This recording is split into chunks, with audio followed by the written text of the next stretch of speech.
Si on vous demandait en une phrase, s'il y a quelqu'un qui est brave, extrêmement brave, sinon, soit en une phrase ou soit d'écrire 24 de 1 à 10. S'il y a quelqu'un qui est brave, il peut prendre un micro. Sœur Maureen, 1. Moins 1. Mince. Moins 1 en 2024. Quelqu'un? 2024? En un mot, le sang. Le sang. Ça, c'est frère Patrick. Frère Patrick, le sang. Non, mais... Yes. Épreuve. Brisement. Brisement, épreuve. Est-ce que c'est juste moi qui ai une bonne année? Non, je rigole. Chaotique. Mince. Wow, compte les bienfaits de Dieu. Mets-les tous devant tes yeux. Tu verras en adorant combien le nombre est grand. L'esprit de plaisanteur est passé parce que là. Moi, j'ai que des bonnes nouvelles. Si je devais prendre le groupe de jeunes en entier, et si je devais décrire cette année, je dirais que nous avons été bénis. Amen. Cette année, comme jamais auparavant, Dieu nous a parlé. Il nous a donné une vision claire. Il a ouvert des portes. Il a fermé certaines portes. Mais comme jamais auparavant, nous étions présents dans nos écoles, en train de partager la parole de Dieu. Amen. Et ça, c'est quelque chose que on s'était donné comme défi de retourner à ce premier amour, de retourner à la parole, d'être consacré. Et en tant que groupe de jeunes, on peut être fiers de nous. Amen.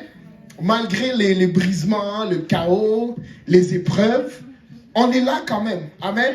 Est-ce qu'il y en a qui ont commencé l'année à JPNL qui sont encore là? Vous avez commencé l'année à JPNL, vous êtes encore là? Donc c'est quelque chose. Amen. C'est déjà quelque chose. Le diable a essayé d'envoyer tous ces brisements, ce chaos, les épreuves. Mais vous êtes encore là. Amen. Est-ce qu'il y en a qui sont contents d'encore être là? Amen. Comme jamais auparavant aussi, on est impliqué dans tous nos services. Il n'y a pas un service qui se déroule dans les réseaux francophones qui n'a pas un jeune qui est en train de ministrer quelque part. Et ça, c'est quelque chose. Il n'y a pas un seul service. Il n'y en a pas un seul sans lequel, si on enlève tous les JPNL, il y a des places où ça ne va pas chanter, il y a des places où ça ne va pas projeter, il y a des places où ça ne va pas prier. Amen. C'est vrai, non? Compte les bienfaits de Dieu, mets tous devant tes yeux. Tu verras en adorant combien le temps en est grand. Deuxième fardeau. Levé. Mais je ne doute pas par contre, comme vous m'avez dit, qu'en 2024, on a peut-être fait des choses, on s'est retrouvé dans des situations dont on n'est peut-être pas fier.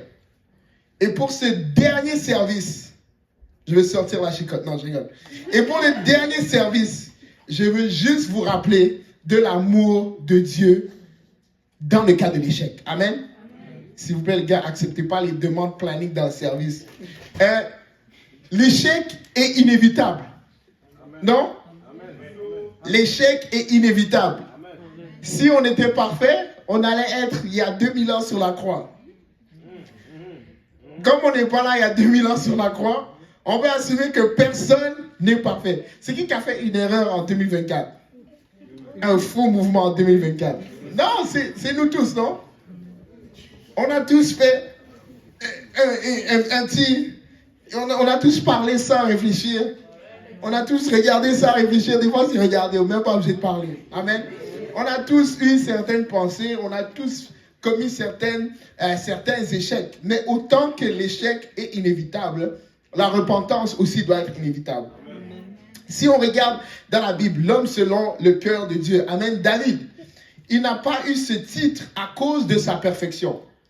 Parce que Dieu sait, et nous-mêmes on sait, que si on regarde la facture de David, là, c'est catastrophique, c'est chaotique, c'est le brisement, c'est l'épreuve. Mais il n'a pas eu ce titre d'être homme selon le cœur de Dieu parce qu'il était parfait, mais parce qu'il savait se repentir. On voit dans 2 Samuel, du verset 7 au verset 14, comment Nathan le prophète est en train de reprendre David suite à son péché devant Dieu et devant son peuple. Nathan dit à David, tu es cet homme-là. Ainsi parle l'Éternel, le Dieu d'Israël. Je t'ai oint pour roi sur Israël et je t'ai délivré de la main de Saül. Je t'ai mis en possession de la maison de ton maître. Je t'ai placé j'ai placé dans ton sein les femmes de ton maître et je t'ai donné la maison d'Israël et de Juda. Et si cela eût été peu, j'y aurais encore ajouté. Pourquoi donc as-tu maîtrisé la parole de l'Éternel en faisant ce qui est mal à ses yeux? Tu as frappé de l'épée Uri, le Héthien, et tu as pris sa femme pour en faire ta femme, et tu l'as tué par l'épée des fils d'Amon. Maintenant, l'épée ne s'éloignera jamais de ta maison, parce que tu m'as méprisé, et parce que tu as pris la femme d'Uri, le Héthien, pour en faire ta femme. On voit que David est directement confronté à son péché, directement confronté à ses échecs. Et des fois, c'est comme ça où est-ce qu'on se trouve en fin d'année, on regarde en arrière un peu et on voit comment on n'a peut-être pas été la meilleure version de nous-mêmes qu'on a pu être. On a péché contre Dieu, on a péché contre les hommes.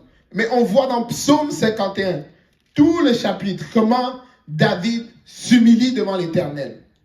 Comment David se met à genoux et demande pardon à l'Éternel. Il dit dans le verset 1, lorsque Nathan le prophète vint à lui, après que David fut allé vers Bathsheba, il dit, « Ô Dieu, aie pitié de moi dans ta bonté. Selon ta grande miséricorde, efface mes transgressions. Lave-moi complètement de mon iniquité et purifie-moi de mon péché. Car je reconnais mes transgressions et mon péché est constamment devant moi. » Si on n'arrive jamais à cette étape de repentance, on ne va non plus jamais avancer. Amen. Parce tu peux mentir et paraître bien devant tout le monde. Mais devant Dieu et devant toi-même, tu sais que tu as échoué. Amen. Et si tu te retrouves justement lié par tes échecs et tu veux être délivré de cela, la première étape, c'est de réaliser que tu as fait un échec. Amen. Car je reconnais mes transgressions et mon péché est constamment devant toi. J'ai péché contre toi seul et j'ai fait ce qui est mal à tes yeux. Écoutez-moi, quand on pêche, ce n'est pas contre nos frères et contre nos sœurs. C'est ultimement devant Dieu. Amen. Parce qu'on peut faire des choses et nos frères et nos sœurs ne remarquent pas. Mais devant Dieu, Dieu c'est comme Pasteur Yannick. Sa caméra est toujours allumée. Il n'y a rien qui lui échappe. La dernière victime, c'était Willie Derson là-dedans. Dans le groupe. Rien ne lui échappe. Rien ne lui échappe. J'avais un prof à l'école qui je faisais de l'électricité. Il disait toujours ça. Moi, rien ne m'échappe. Rien ne m'échappe. Même si on était toujours en train de jouer avec lui. Pas moi, je suis un chrétien. Mais il était toujours en train de jouer avec lui. Et puis quand tu finis de niaiser, quand il réalise que tu niaises, après il dit rien ne m'échappe. En tout cas. Mais Dieu, lui, rien ne lui échappe pour de vrai. Donc il faut demander pardon. Mais voici, je suis né dans l'iniquité. Et ma mère m'a conçu dans le péché. Mais je veux que la vérité soit au fond du cœur. Fais donc pénétrer la sagesse au-dedans de moi. Quelqu'un doit surligner ce verset dans la Bible. Fais donc pénétrer la sagesse au-dedans de moi. Ça veut dire, Dieu, même quand je ne fais pas exprès, juste rentre. Tu n'as pas besoin de demander de la permission, Seigneur, pour me donner la sagesse. Juste fais ça rentrer en moi. Amen. Purifie-moi avec l'hysope et je serai pur. Lave-moi et je serai plus blanc que la neige. Amen. Et ici, David reconnaît justement que la seule personne qui peut lui donner pardon, c'est Dieu. Même s'il peut avoir un semblant de réconciliation avec ses frères et sœurs, s'il ne se pardonne pas devant Dieu, il sait que c'est le Seigneur seul qui le lave. Il dit, lave-moi, je serai plus blanc que la neige. Annonce-moi l'allégresse et la joie, et que les os que tu as brisés, c'est qui était brisé? Que les os que tu as brisés se réjouiront.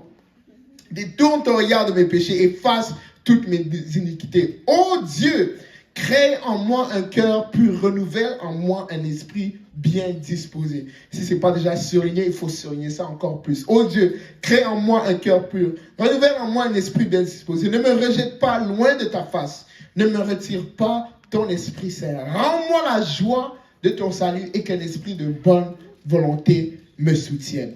On voit comment David se met littéralement face contre terre et comment il demande la repentance vis-à-vis de Dieu. Mais s'il y a une chose aussi qu'on peut remarquer avec la vie de David, c'est que la repentance ne veut pas dire le manque de conséquences. La repentance ne veut pas dire le manque de conséquences. Dans le 14e verset de 2 Samuel, on voit que Nathan dit à David, mais parce que tu as fait blasphémer les ennemis de l'Éternel en commettant cette action, le fils qui t'est né mourra. Et Nathan s'en alla dans la maison, l'Éternel frappa l'enfant que la femme d'Uri avait enfanté à David et il fut dangereusement malade. David pria pour l'enfant et jeûna. Et quand il rentra, il passa la nuit couché par terre. Les anciens de sa maison insistèrent auprès de lui pour le faire lever de terre, mais il ne voulut plus. Et il ne mangea rien avec eux. Le 7e jour, l'enfant mourut. Les serviteurs de David craignirent de lui annoncer que l'enfant était mort, car ils disaient, voici, lorsque l'enfant vivait encore, nous lui avons parlé et il ne nous a pas écoutés. Comment oserons-nous lui dire, l'enfant est mort? Il s'affligera bien davantage. David aperçut que ses serviteurs parlaient en tout bas entre eux et comprit que l'enfant était mort. Il dit à ses serviteurs, l'enfant est-il mort? Ils répondirent, il est mort. Quand on demande pardon à Dieu, le Seigneur va nous pardonner. Et nos actions ne vont plus être soutenues devant nos têtes au jour du jugement. Mais la repentance ne veut pas dire le manque de conséquences. Si tu blesses quelqu'un, il va être blessé pour un bout. Si tu n'étudies pas, tu peux demander pardon à tous tes professeurs. Tu vas quand même couler l'examen. Amen. Donc quand on demande la repentance, il ne faut pas demander la repentance vers Dieu et vers nos proches. En mode, pardonne-moi parce que tu n'as pas le choix. Si tu ne pardonnes pas, tu ne vas pas aller au ciel. Amen. Mais la repentance de David était sincère et il a reconnu les conséquences. Quand l'enfant est mort, David n'a pas maudit Dieu. David n'a pas maudit Bathsheba, il n'a pas maudit personne, il n'a pas maudit Nathan, il n'a pas demandé pour l'exécution de Nathan. Mais il savait et il a assumé les conséquences de ses actions. Les jeunes, la repentance va quand même, il y a quand même un prix qui a été payé pour nos vies, malgré le fait qu'on s'est repenti. Amen. On a accès justement à la repentance parce que Christ a eu le sacrifice ultime et il est mort. Donc ne croyons pas, pouvoir diverser les résultats de notre action. Amen. En 2024, on a fait certains trucs qui n'étaient pas bons. Et à cause de cela, justement, on doit se repentir. Mais quand on se repent, on doit savoir que la repentance, des fois, a des conséquences. Mais je vais flipper l'affaire un peu. Je ne veux pas qu'on termine dans la tristesse. Je ne veux pas qu'on termine 2025 en étant triste, en étant abattu sur nous-mêmes, avec le sac, comme ils disent, revêtir le sac et mettre le jeûne. Il y a une autre histoire de nouveau commencement, et c'est celle du fils prodigue. Le fils prodigue a commis une bêtise énorme. Il souhaite la mort à son père en lui demandant son droit d'aînesse. Il fuit avec ses richesses, il perd tout dans la débauche, et au moment le plus bas de sa vie, il revient à ses sens. Et ce qu'il dit, quand il revient à ses sens, c'est un exemple de l'endroit où le diable aime nous garder. En pensant en arrière, justement, des fois en récoltant les conséquences de notre action, on va se retrouver bas, on va se retrouver triste, on va se retrouver, pour pas dire dépressif, mais anxieux. Et le fils prodigue était à cet endroit-là. Malgré le fait qu'il revient à ses sens, il n'est pas encore totalement là où est-ce que l'amour de Dieu se trouve. Il dit, je me leverai, j'irai vers mon père et je lui dirai, Père, j'ai péché contre le ciel et contre toi. Je ne suis plus digne d'être appelé ton fils. Traite-moi comme l'un de tes mercenaires. Quand on regarde vers 2025, quand on regarde, à 2024, et quand on essaie de fixer nos yeux sur 2025, je ne sais pas si vous avez déjà vu les chevaux qui font la course, là, qui ont les yeux bloqués comme ça. C'est là où est-ce que le diable aime nous avoir. Il aime nous faire penser qu'à cause de notre expérience, à cause de notre passé, à cause de qu'est-ce qu'on a fait, à cause de notre péché, que nous ne pourrons jamais dépasser le niveau où on était lorsqu'on a fait l'erreur. Le diable aime nous faire penser que comme tu as commis cette erreur, tu ne seras jamais plus que ça. Comme tu es tombé, ta limite maintenant, même si tu te relèves, tu ne pourras jamais avoir accès à tout ce que Dieu a pour toi parce que tu es tombé. Et il aime nous faire croire cela. Alors que l'amour de Dieu va plus loin que cela. Amen. La Bible dit que quand il est retourné vers la maison de son père, c'est son père qui est accouru vers lui pour le saluer, pour le dire, tu es mon fils. Amen. Et je veux rappeler à quelqu'un en concluant cette année, comme elle a été difficile, comme elle a été chaotique, comme on a fait des erreurs. Amen. L'amour de Dieu est toujours là pour nous recueillir. Même si on vit les conséquences de nos actions, ça ne veut pas dire que Dieu ne nous aime pas. Même si on vit les conséquences de nos échecs, ça ne veut pas dire que l'amour de Dieu s'est expiré pour nous. Amen. Proverbe 24 dit, car 7 fois le juste tombe et il se relève. 7 fois le juste tombe et il se relève. Donc nous qui ne sommes pas clairement pas justes, amen. Nous, je ne sais pas si on va tomber 7 fois 77, exposé en 77. Mais le juste tombe 7 fois et il se relève. Enfant de Dieu, et j'utilise le terme enfant de Dieu avec intention. Même si tu tombes, même si tu as fait des erreurs, même si tu as fait des échecs en 2024, je veux relever la tête de quelqu'un en ce dernier service. Je veux relever la tête de quelqu'un en ce dernier service. Ne crois pas le mensonge du diable. Ne crois pas le mensonge de l'ennemi qui te dit que tu ne seras jamais plus que ton erreur, que tu ne seras jamais plus que ton échec, que tu ne seras jamais plus de ta faillite. Dans Michée 7, versets 8 à 10, Michée dit, ne te réjouis pas à mon sujet, mon ennemi, car si je suis tombé, je me relèverai. Si je suis assise dans les ténèbres, l'Éternel sera ma lumière. Les jeunes, vous allez faire des erreurs. Vous allez récolter les conséquences de vos erreurs. Amen.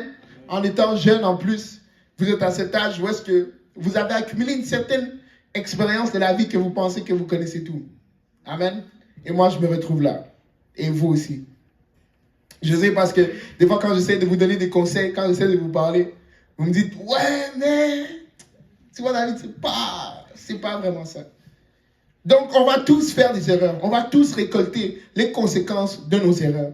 Mais les conséquences de nos erreurs ne vont pas nous empêcher d'atteindre le plein potentiel que Dieu a pour nous. Si on se décide tout simplement de revenir vers lui, de se repentir sincèrement. Amen. Repens-toi et crois dans l'amour de Dieu pour ta vie. Entre dans 2025 avec pas une perspective que j'ai fait des erreurs, pas une perspective que je ne vais jamais plus faire. Rentre dans 2025 comme étant un fils et une fille de Dieu. Rentre en 2025 réclamant les promesses que Dieu a pour toi dans ta vie. Amen. Ne rentre pas en 2025 croyant que comme j'ai fait ceci, cela, je ne pourrai jamais être plus que ça. Mais rentre avec la confiance, sachant que le Seigneur restaure, que le Seigneur rétablit. Amen. Entre en 2025 avec une vision rafraîchie. Et c'est tout ce que j'avais à dire en ce dernier service de l'année. Et si je peux vous donner un devoir, si vous êtes assez courageux pour me faire part de cela, ça va faire du bien. Je vais être capable de prier pour vous, de vous encourager. Mais si je peux vous donner un devoir, on va voir ce qu'il est vrai qui vont faire le devoir. Moi, je ferai une rétrospective de 2025. Pas juste dans la tête, pas juste dans les pensées, parce que c'est facile juste penser, dire, ah ouais, si, ça. Mais ça ne sera jamais aussi efficace que si tu écris. Même si c'est dans vos téléphones, je vous conseille d'écrire en 2025. Qu'est-ce que j'ai bien fait en 2025? Qu'est-ce qui a marché en 2025? En 2024, pardon, moi je suis déjà en train de prêcher en challenge. Qu'est-ce que j'ai bien fait en 2024? Qu'est-ce qui a marché en 2024? Qu'est-ce que j'ai moins bien fait en 2024? Qu'est-ce qui ne marchait pas en 2024? Et comment je m'y prendrai pour faire mieux en 2025? Écoutez les jeunes, même si on n'est pas le 1er janvier, amen, comme je disais, on niaisait avec Jonathan dans la voiture, on dit, c'est live que tu dois commencer à faire des push-ups pour 2025.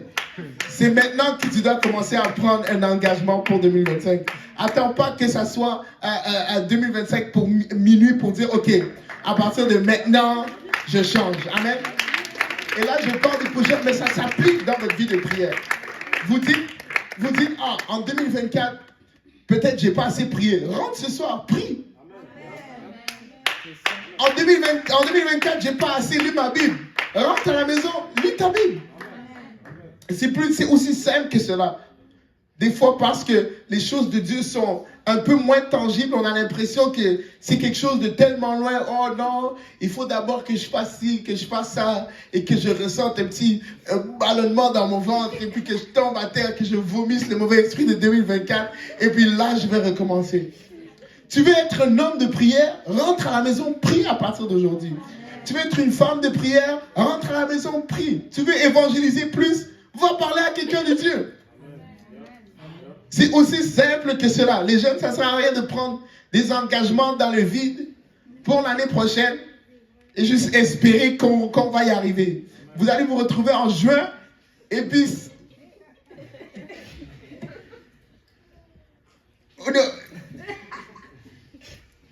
Comme si vous avez tout gaspillé. Faites une rétrospective. Même avec votre école, même avec la session qui vient de se passer. Là, je sais que je rentre un peu plus dans tout ce qui est un peu plus matériel. Mais le Seigneur nous appelle à être excellents en toutes choses. Amen. Un chrétien n'échoue pas. Parce que Dieu n'a jamais échoué. Donc, il n'a pas le droit à l'échec. Amen. Après, à la sortie, je vais collecter tous les Omnivox, Colnet, tout le monde. Non, je rigole. Mais... Faites une rétrospective. Regardez cette année en détail. Priez sur cela. Seigneur, qu'est-ce que tu veux que je fasse l'année prochaine? Seigneur, où est-ce que j'ai failli cette année? Comment est-ce que je peux faire pour m'améliorer? Mais comme je l'ai mentionné tout à l'heure, et vous pouvez vous lever, la musique va revenir. Si vous n'êtes pas honnête avec vous-même, premièrement, vous allez combattre les mêmes démons année après année après année. Il y en a des fois, on est en train de se noyer dans l'eau. Ça va? Non, ça va, je suis correct comme ça. En train de se noyer. Et c'est sérieux, en train de mourir spirituellement. Sans une réelle vie de prière, sans une réelle vie de jeûne. N'allez pas en 2025 la même manière que vous êtes en 2024. C'est le dernier service de l'année. Prenez un engagement à partir de maintenant même. Prenez un engagement à partir de maintenant même. Ça ne prend pas une prière magique, une formule magique. Et cette année, par la grâce de Dieu, on a été bénis par toutes sortes d'enseignements. Amen. Je ne suis pas en train de gonfler mon propre chest. Mais le Seigneur nous a parlé cette année. Nous sommes un groupe de jeunes qui savent qu'est-ce qu'il faut faire. Je peux poser la question à chaque personne ici. Chacun d'entre vous, vous pourriez presque avoir un podcast sur la vie chrétienne. En détail, qu'est-ce qu'il faut faire, qu'est-ce qu'il ne faut pas faire. Quelles tentations il faut éviter, quels amis il faut éviter. Vous pourrez tout faire cela. Littéralement, on pourrait passer un par un là. De Samuel jusqu'à Jonathan. Et chacun va savoir qu'est-ce qu'il faut faire pour aller en 2025 avec du succès. Pour avoir une année victorieuse. Si vous avez fait des échecs, repentez-vous sérieusement. Mais que les conséquences de vos actions ne vous aveuglent pas de l'amour de Dieu. Amen. Que les conséquences de vos actions ne vous aveuglent pas de l'amour de Dieu. Le Seigneur vous aime. Peut-être que vous allez récolter, comme on disait avant, les retombées de qu'est-ce que vous avez fait. Mais l'amour du Seigneur qui a été démontré sur la croix est encore valide jusqu'à aujourd'hui. Le Seigneur peut encore vous utiliser.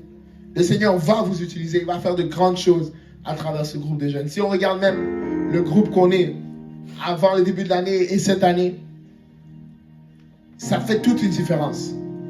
Il y a certains visages qu'on ne voyait pas auparavant. Il y a une certaine maturité, une certaine onction. Et on le ressent. On ressent qu'on est en train de faire du progrès. On est en train d'aller dans la bonne direction. Maintenant, continuons. Repentons-nous pour le passé. Acceptons l'amour de Dieu. Et entrons en 2025 avec une perspective rafraîchie. Vous allez faire des erreurs. Vous allez tomber même en 2025. Mais l'amour de Dieu ne s'épuise pas. Amen. Donc si on peut s'avancer. Et si chacun peut prier pour lui-même. Si c'est pour demander la repentance, on va prier pour la repentance. Mais à partir de maintenant, on peut appuyer le bouton reset.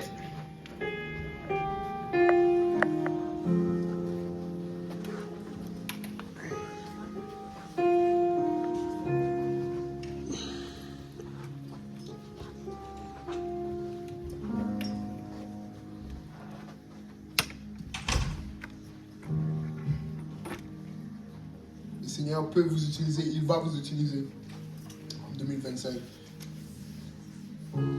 Entrez sans le fardeau du péché. Tu n'es pas un mercenaire, tu es un enfant de Dieu. Toutes les promesses qu'il y a dans cette Bible sont pour vous aussi.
Si quelqu'un dans ces moments peut juste déverser son cœur vers le Seigneur et lui donner accès à toutes les parties de votre être. Dire Seigneur, mon cœur est déchu, Seigneur. Pardonne-moi, Seigneur, pour tout ce que j'ai fait. Seigneur, ne me regarde pas à travers ta colère, Seigneur, et ta justice. Regarde-moi, Seigneur, au travers de ta bonté, de ta miséricorde, Seigneur Père. Ton amour pour moi, Seigneur Jésus, il est inépuisable. Malgré mes erreurs, Seigneur Père, tu es mon Père, tu m'acceptes, Seigneur, comme je suis.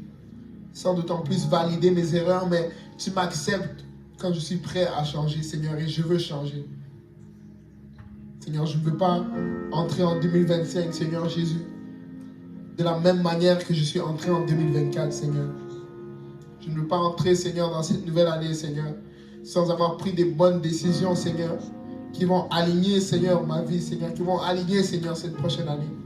Seigneur, utilise-moi pour la gloire et pour l'honneur de ton nom, Seigneur Jésus. Oh, Seigneur, je ne veux pas être un mercenaire, Seigneur, dans ta maison. Je ne veux pas être ici, Seigneur, Père, sans y mettre mon cœur, Seigneur. Je veux être ton enfant, Seigneur. Je veux que mon battement de cœur, Seigneur, soit le même que le tien, Seigneur. Que tu me guides, que tu m'accompagnes, Seigneur, Père. J'ai besoin de toi, Seigneur Jésus. Oh, pardonne-moi, Seigneur, toutes mes erreurs, Seigneur, tous mes échecs. Je vais entrer, Seigneur, dans cette nouvelle année, Seigneur.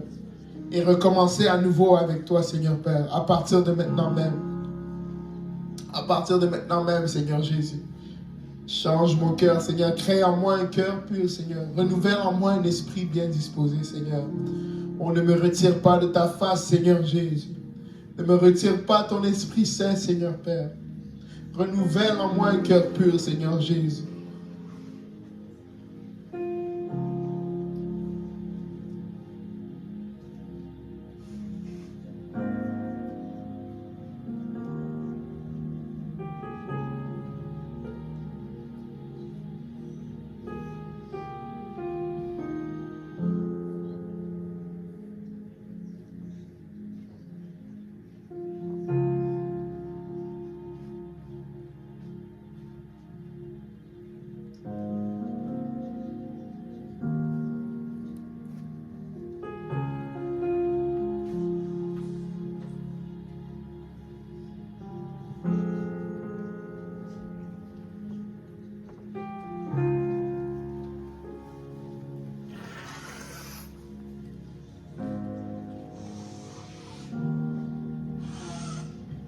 Pour quelques instants de plus, si on peut lui ouvrir nos cœurs, juste pour quelques instants de plus, il est en train de travailler en certains de nous, ne soyons pas une distraction, si on peut rester concentré.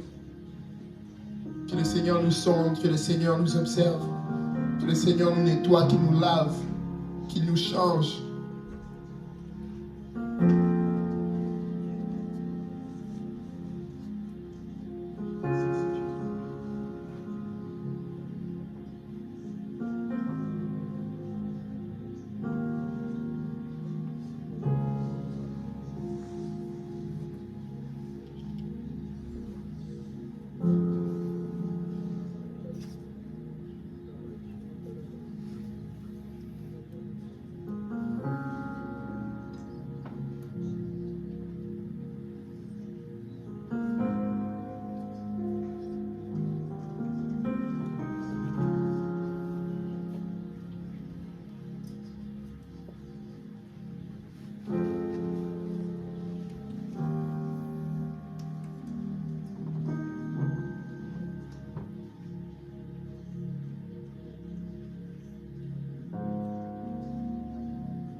Si on peut commencer à le remercier maintenant.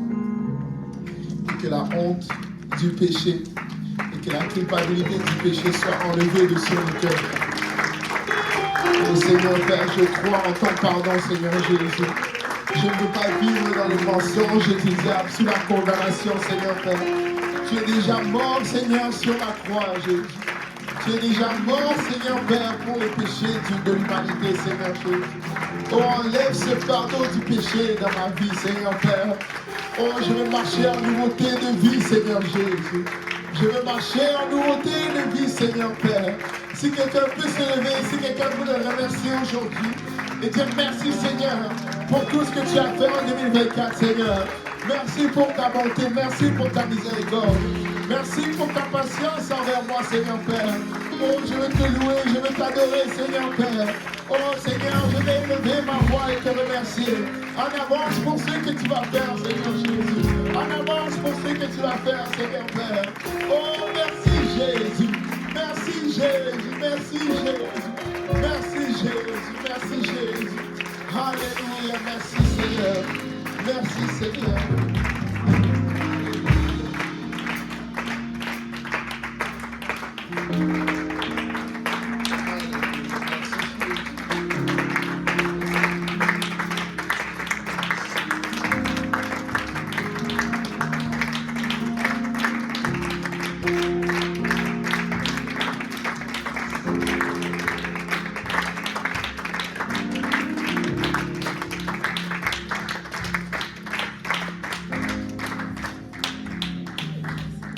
Avançons en 2025, connaissant notre identité, en sachant que nous sommes des enfants de Dieu, pas des mercenaires.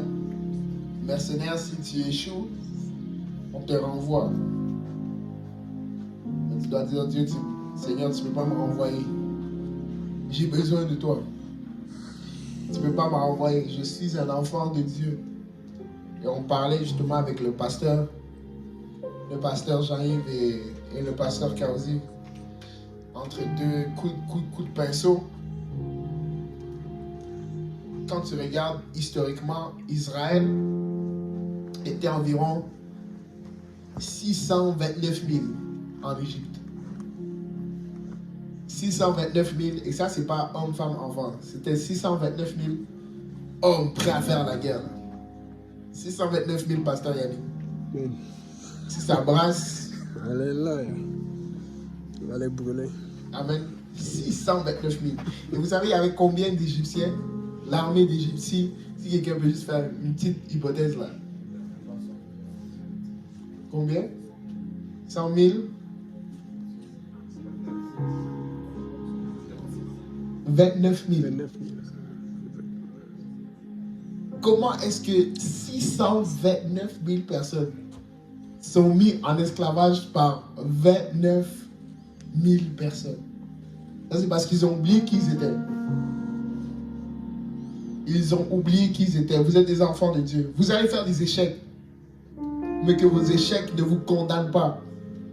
Le Seigneur va faire avec vous. Amen. Que le Seigneur vous bénisse. Juste avant de vous relâcher, bien sûr, on va essayer d'avoir une répétition. Amen. Avec ceux qui chantent dimanche. Si vous êtes... on a déjà fait sur planning là. Il y en a qui sont en train d'accepter des demandes pendant le service. Donc l'équipe est déjà formée. Si vous êtes dans l'équipe, on va juste rester ici, on va pratiquer un peu. Tous ceux qui ne sont pas dans l'équipe. Est-ce que Montréal Nord a rapporté le Uno aujourd'hui ou c'est 2-0 pour moi? Pas de Uno, 2-0 pour David. Je suis encore invaincu au Uno. Amen. Jamais perdu de toute ma vie une seule game de Uno. Et c'est statistique, c'est pas moi. Donc moi j'attends que Montréal Nord me rapporte du Uno pour que je puisse les montrer que je n'ai pas encore perdu. Mais saluez-vous les uns les autres si vous sortez. Et l'équipe multimédia.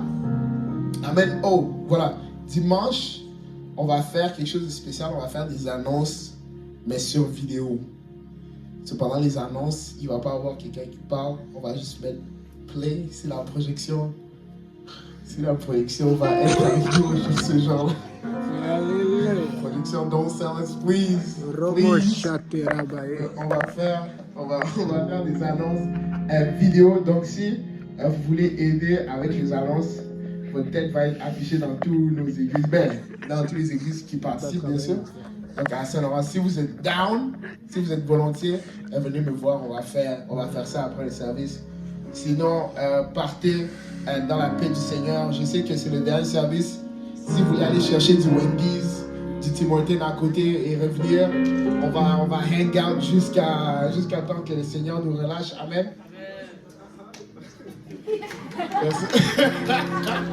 De toute façon, les derniers enfants ici se font ramasser comme à 23h anyway. So, don't rester ici jusqu'à la nuit. Si vous voulez aller prendre du Wendy's, Tim, amen.